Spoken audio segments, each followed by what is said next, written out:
그렇다면 오. 그렇다면 정말 삼인주의가 공산주의와 이념적 토대를 같이 할까? 답부터 말한다면 그렇지 않다. 앞에서 설명했듯 공산주의는 기본적으로 노동자들에 의한 독재만을 인정한다. 부르주아가 어떤 방법이 되었든 정치에 참여하는 것을 인정하지 않는다. 한국 사회에서 정당으로서의 공산당을 인정할 수 없는 것처럼 북한 사회에서도 자본가의 이익을 대변하는 보수적 정당을 인정할 수 없는 것이다. 그런데 삼인주의는 기본적으로 자본가를 인정하고 그들이 스스로의 이익을 대변하기 위해 정치에 참여하는 것을 인정한다. 그러다 보니 삼인주의자들은 공산주의자들에 의해 변절자로 비판받아왔다. 경제체제의 이념적 스펙트럼에서 중간에 서 있다 보니 오른쪽에서는 왼쪽이라고 욕하고 왼쪽에서는 오른쪽이라고 욕하는 것이다. 오른쪽이라고 욕하는 것이다. 실제로 삼인주의 사회에서는 보수적 정당과 진보적 정당이 공존한다. 자본가의 이익을 대변하는 정당도 있고 노동자의 이익을 대변하는 정당도 있다. 그리고 이렇게 다양한 정당들은 자유롭게 경쟁하며 민주적 절차에 따라 국민에게 선택받는다. 구체적으로 이야기하면 사회민주주의 국가는 정권이 바뀔 때마다 자본주의적 색채가 상대적으로 강해지기도 하고 공산주의적 색채가 강해지기도 하는 것이다. 그 기준이 되는 것은 세금이다. 세금을 줄이거나 높임으로써 복지의 수준을 조율하며 사회를 균형 있게 유지해 나간다.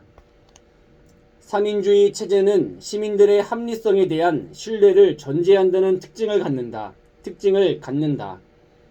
다시 말해서 시민들이 국가의 현재 상황을 고려해서 성장과 분배, 시장 자유와 정부 개입, 세금 축소와 복지 확대 중 개인과 사회에 이익이 되는 가치를 합리적으로 판단할 수 있다고 전제된다. 부러운 사회다. 좌파와 우파가 공존하고 합리적 시민에 의해 사회 방향이 선택되는 사회. 한국 전쟁 이후 가려지고 은폐되어 자본주의 이외의 체제를 경험해보지 못한 한국인들은 이해하기 힘든 사회다. 우리는 체제가 선악의 문제인 것처럼 교육받아왔다. 자본주의는 선이고 공산주의는 악이라고 말이다. 하지만 삼인주의 사회의 사람들은 우리가 가지고 있는 체제에 대한 선악 개념을 이해하기 힘들 것이다. 왜냐하면 그들에게는 자본주의와 공산주의는 선택과 조율의 문제이기 때문이다. 합리적 시민에 의해 합리적으로 체제가 선택되는 이상적인 삼인주의 체제는 현재 유럽의 많은 국가가 채택하고 있다. 특히 북유럽의 부유한 국가들은 현재 성숙한 삼인주의를 유지하고 있다.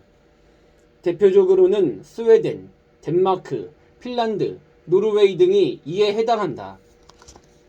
물론 이상적으로 보이는 사회민주주의 체제에도 문제점이 있다. 핵심적인 비판은 두 가지다. 첫 번째, 문제점은 국가의 채무가 높아질 우려가 있다는 것이다. 상식적으로 생각해보면 사회민주주의는 자유민주주의보다 사회주의나 공산주의에 가깝기 때문에 국가의 개입이 상대적으로 강화될 것이고 이로 인해서 복지가 확대되는 대신 세금의 부담이 높을 것이다. 복지 확대는 국가 재정을 악화시키고 세금 인상은 노동 의욕과 투자 의욕을 감소시켜 경기를 침체시킬 것이다. 복지 확대가 가져올 수 있는 부정적인 문제점들은 비단 3인주의만의 문제는 아니고 후기 자본주의에도 적용될 수 있는 문제다. 다만 상대적으로 후기 자본주의보다 3인주의가 사회주의에 더 가깝고 복지에 대한 지출이 더 크다는 점에서 국가 재정의 불안정성이 높아져 국가 채무를 키우거나 경기가 침체되는 문제가 더 크게 노출될 가능성이 있는 것은 사실이다. 이처럼 이론적 측면에서 볼 때 3인주의 국가들은 과도한 세금으로 경제 성장이 더디고 재정 적자로 인한 부채가 심할 것으로 예상된다. 하지만 실제로는 그렇지 않다. 단적인 예로 3인주의 전통을 유지하는 스웨덴과 신자유주의의 선봉에 선 한국을 비교해보면 스웨덴은 GDP 대비 28.9%의 복지 예산을 사용하지만 1인당 GDP는 57,000달러인 반면 한국은 GDP 대비 8%의 복지 예산을 사용하지만 1인당 GDP는 24,000달러 정도다. 이 자료가 말해주는 것은 복지 지출이 더 많아도 더 부유할 수 있다는 것이다. 그렇다면 어떻게 복지 지출이 큰데도 부유할 수 있을까? 이에 대한 답변이 3인주의를 비판하는 두 번째 근거가 된다. 3인주의의 두 번째 문제점은 북유럽의 3인주의 국가들이 보여주는 평균적인 부유함은 3인주의 때문이 아니라 유럽 전체의 환경과 역사적 요인 때문이라는 것이다. 유럽은 근현대 시대의 제국주의 국가들이었고 아프리카, 남미, 아시아의 광대한 지역을 식민지화했었다. 이러한 역사적 측면에서의 부와 기술의 축적은 유럽 전역에 혜택을 미쳤고 현재 3인주의 국가들이 부를 축적하는 배경이 되었다. 또한 풍부한 자원과 유럽이라는 거대한 소비시장에 포함되어 있기 때문에 북유럽 국가들은 안정적인 경제성장을 바탕으로 과감한 복지정책이 가능했다. 이러한 비판의 내용을 고려할 때 한국의 복지 현황을 유럽과 단순 비교해서 한국에도 과감한 3인주의적 복지가 필요하다고 주장하는 것 역시 비판의 대상이 될 수 있다. 역사와 환경적 맥락의 차이를 소거한 후 오늘의 복지 현황만을 단순 비교하는 것은 무리가 있다. 지금까지 4가지 사회 형태를 알아보았다. 이 4가지 사회 형태는 경제체제의 두 측면인 자본주의와 공산주의, 그리고 정치체제의 두 측면인 민주주의와 독재주의의 조합에 따라 나눠졌다. 4가지 사회 형태 중 오늘날 현실적으로 논의의 대상이 되는 체제는 자유민주주의와 사회민주주의 두 가지다. 오늘날의 세계는 독재나 엘리트주의처럼 소수에 의한 정치 결정 방식을 원하지 않는 것 같다. 정치적으로는 공통적으로 민주주의를 선택하되 시장의 자유를 추구하는 자유민주주의와 정부의 적극적 개입을 추구하는 사회민주주의 중 선택의 기로에 있는 것이다. 우리가 앞서 정치를 정의할 때 정치란 경제체제를 무엇으로 할 것인지에 대한 논의라고 정의한 근거가 여기에 있다. 마찬가지로 오늘날 한국 사회에서의 정치 논쟁의 핵심도 자유민주주의와 사회민주주의 중 어떤 체제를 선택할 것인지에 대한 논의라고 하겠다. 민주주의의 형식적 급진성과 현실적 보수성. 우리는 왜 보수화되어 가는가? 자유민주주의든 사회민주주의든 민주주의는 일단 오늘날의 최선의 의사결정 방법인 듯하다. 민주주의에 대해 좀 더 이야기해보자. 민주주의는 가능성의 체제다. 가능성의 체제라는 말은 민주주의가 고정된 사회를 제시하지 않는다는 것을 의미한다. 민주주의는 단일한 사회 체제를 강요하지 않는다. 어떤 사회를 선택할 것인지에 대해 항상 열려 있다.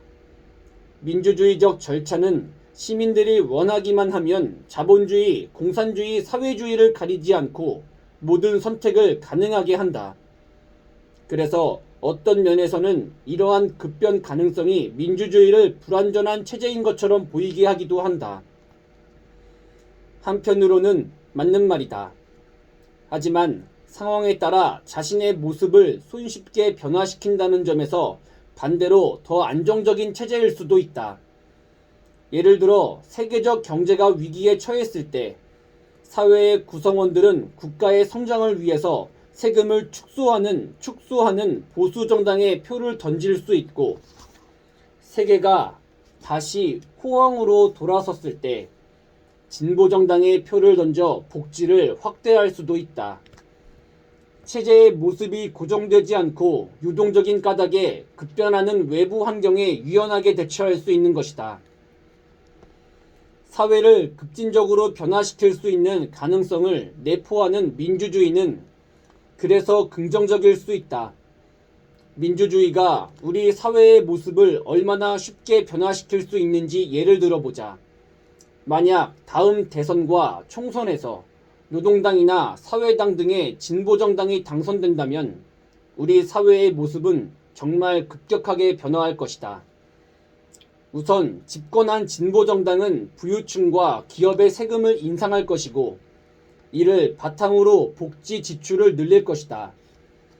의료 혜택이 강화되고 무상교육이 확대될 것이다. 부동산에 대한 투기 규제가 강화되고 종합부동산세가 높아져 부동산 가격이 크게 낮아질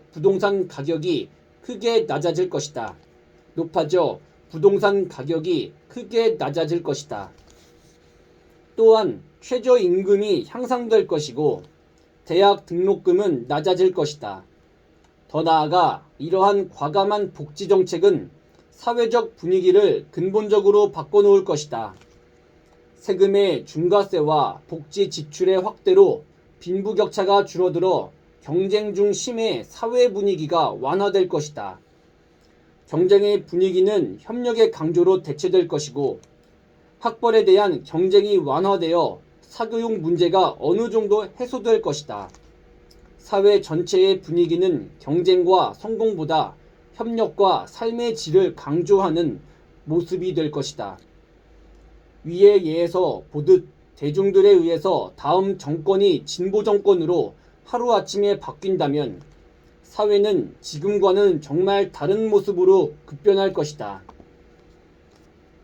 정치적 체제로서 민주주의는 내일의 사회 모습을 급격하게 변화시킬 잠재력과 가능성을 내포하고 있다. 그런데 이렇게 급진적인 변화의 가능성을 내포하고 있으면서도 왜 우리가 살고 있는 사회의 모습은 실제로는 급격하게 변화하지 않는 것일까? 사실 오늘이나 내일이나 우리의 일상은 특별히 달라지지 않고 정체되어 있을 것이다. 실제 사회는 생각보다 변화하지 않는다. 이론적으로 생각했을 때는 하루아침에 사회를 변화하게 만들 수 있는 가능성이 충분한 민주주의 체제인데도 말이다. 이유는 단순하다. 대다수의 사람이 사회의 급격한 변화를 거부하기 때문이다.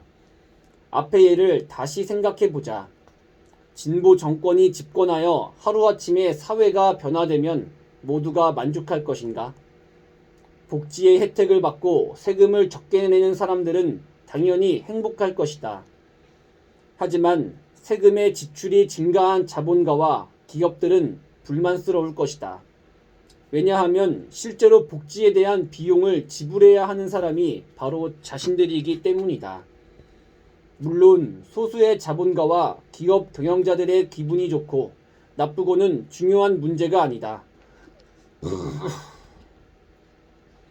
진짜 문제는 이들이 투자나 기업의 운영에 의지를 상실하게 된다는 데 있다. 세금이 증가해서 자기 이익이 줄어들고 정부의 규제로 인해 기업을 마음대로 경영할 수도 없을 뿐만 아니라 기업의 경영 악화에도 불구하고 고용한 사람들은 마음대로 자르지 못한다면 기업을 운영할 의미가 없다.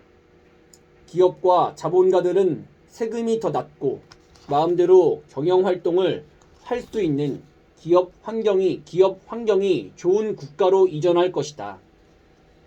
해외의 거대 자본 역시 세금을 피하고 투자 대비 수익을 높일 수 있는 사회로 빠져나갈 것이다. 결과적으로 사회의 일자리는 그만큼 줄어들고 그 손해는 다시 국민들에게 돌아올 것이다. 이렇듯 예상되는 결과를 우려하는 많은 사람이 진보 정권이 집권하는 것에 강력히 저항한다. 급격한 사회 변화의 가능성에도 불구하고 민주주의 사회가 쉽게 변화하지 않는 이유가 여기에 있다. 이익 추구에 대한 견해가 다른 다양한 사람들이 공존하는 까닭에 경제 체제는 쉽게 변화하기 어렵다. 그래서 사회는 어제도, 오늘도, 아마 내일도 지금과 비슷한 모습을 유지하게 될 것이다. 초기 자본주의, 신자유주의, 수정자본주의, 삼인주의, 사회주의, 공산주의, 선택 가능 범위. 그런데 생각해보면 이상하다. 민주주의가 잘 변하지 않는다는 것은 이해가 가지만 왜 한국은 하필이면 신자유주의의 모습에서 멈춰 있는지 쉽게 납득이 가지 않는다. 아무리 부유층과 기업으로 인해 혜택을 받는 사람들이 있다고 하더라도 그들은 소수일 뿐, 대중들은 부유층이나 기업과는 직접적인 이해관계가 없다. 쉽게 말하자면 보통 사람들은 부유층과 재벌이 없이도 살 수 있다고 생각한다. 게다가 한국의 민주주의는 1인 1표제를 인정한다. 사장님도, 부장님도, 국회의원도, 국회의원도, 선생님도, 대학생도, 노동자도, 후보와 정당을 선택하기 위한 투표권은 한개일 뿐이다. 그렇다면 상식적으로 생각해 볼 때 사회는 부유한 1% 사람들에게 사회는 부유한 1% 사람들에게 유리한 체제가 아니라 가난한 99%의 사람들에게 유리한 체제로 고정되어 있어야 하는 것 아닌가? 구체적으로 사회주의까지는 아니더라도 사회민주주의 아니면 수정자본주의 정도는 선택되어 있어야 하는 것은 아닌가? 그런데 왜 한국 사회는 재벌과 기업에 유리한 신자유주의의 모습을 하고 있고 보수 정권이 막강한 권력을 갖고 있는 것일까? 우리가 민주주의 사회에 살고 있는데도 말이다. 한국의 보수 성향의 원인, 역사적 경험, 교육의 문제, 대중의 비합리적 선택. 이 문제에 대해서는 이미 앞에서 간략히 다루었다. 정리해서 결론만 제시하면 우선 1. 역사적 문제가 있었다. 공산주의나 사회주의 체제와 적대적 관계를 형성하게 된 경험 말이다. 그래서 우리는 최대한 우측으로 도망쳐왔다. 다음으로 2. 교육의 문제가 있었다. 한 사람의 교육은 두 가지의 방식으로 이루어진다. 하나는 정규 교육이고 다른 하나는 매체를 통한 교육이다. 문제는 학교에서의 교육이나 매체를 통한 교육이나 동일하게 보수적 측면을 띈다는 것이다. 정규 교육에 있어서 교육의 방향성을 결정하는 사람들은 사회의 기득권이다. 기득권의 세계관이 교육의 방향성에 영향을 미칠 수밖에 없다. 또한 미디어를 통한 교육은 언론과 방송의 영역이 보수적인 매체들에 의해 장악되었다는 측면에서 보수성을 강하게 유지할 수밖에 없다. 마지막으로 3. 대중의 비합리성이 원인이 된다. 대중은 자신의 입장을 대변하는 정당이 무엇이고 어떤 사회, 경제 체제가 자신의 이익을 보장하는지 구분하지 못한다. 민주주의의 문제점이었던 중우정치가 현실적으로 발생하고 있는 것이다. 그렇다면 왜 대중은 비합리적인 선택을 하는가? 그것은 대중의 역사적 경험과 편향된 교육 때문이다. 다른 세계, 다른 체제에 대한 과장된 공포가 민중의 의식 저변에 뿌리 깊게 내재하게 된 까닭이다. 하나의 사회는 신자유주의가 될 수도 있으며 후기자본주의가 될 수도 있고 사회민주주의가 되거나 사회주의가 될 수 있다. 사회가 신자유주의를 선택했다고 해서 이를 비난할 수 없으며 사회주의가 선택되었다고 해서 마찬가지로 이를 비난할 수 없다. 비난의 대상이 되어야 할 것은 체제 자체가 아니라 체제의 선택의 합리성이다. 사회 구성원 전체가 특정 권력의 의도적인 영향에서 벗어나 객관적 사실을 바탕으로 자신의 이익에 따라 경제체제를 선택했다면 민주주의에서는 그것이 신자유주의든 사회주의든 비판할 수 없다. 다만 특정 집단에 의해 의도적으로 정보가 은폐되고 변형되어 대중들에게 주입된 채 대중들이 자신들의 현재 이익과 괴리된 체제를 선택한 것이라면 그것이 신자유주의가 되었든 공산주의가 되었든 그 정보 은폐의 주체는 강력하게 비판받고 처벌받아야 한다. 왜냐하면 부도덕하며 비윤리적인 것은 특정한 경제체제가 아니라 특정 경제체제가 선택되도록 의도적으로 작용하는 권력이기 때문이다.